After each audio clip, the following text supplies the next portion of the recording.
தமிழ்நாடு முழுக்க எங்கெல்லாம் முடியுமோ அங்கெல்லாம் இலவச கணினி மையங்களை திறந்து வைத்தார் தலைவர். 2012ஆம் ஆண்டே கல்வி விருதுகள் கொடுத்து மாணவர்களை ஊக்கப்படுத்தினார். ஏழை மாணவர்களுக்காக ஓசூரில் இலவச பள்ளிக்கூடத்தை திறந்து வைத்தார் தலைவர். அந்த காலகட்டத்தில் எத்தனையோ ஏழை பெண்களுக்கு அன்னை இருக்க வேண்டிய இடத்தில் அண்ணனாக அவர் இருந்து 51 சீர்வரிசைகள் தந்து பற்பல ஊர்களில் எத்தனையோ இலவச திருமணங்களை நடத்தி வைத்த தலைவர் தான் நம்முடைய தலைவர். சென்னை அரசு மருத்துவமனையில் ஒவ்வொரு வருஷமும் அவர் பிறந்த நாள் அன்று பிறக்கின்ற குழந்தைகளுக்கு தங்க மோதிரத்தை பரிசாக தருவார் தலைவர். எத்தனையோ ஏழைகளுக்கு இலவசமாக தையல் மிஷன்களை வாங்கி கொடுத்தார். தானே புயலால் பாதிக்கப்பட்ட கடலூருக்கு நேரில் வந்து நிவாரண உதவிகளை செய்தார்.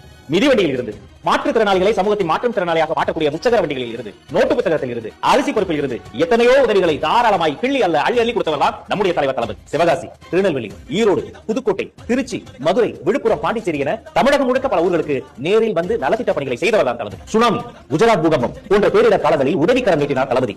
அதோடு உண்டியலை ஏந்தி தெரு தெருவாக அலைந்தார் தளபதி. அதை பார்த்து லட்சக்கணக்கான ரசிகர்களும் களத்தில் இறங்கினார்கள்.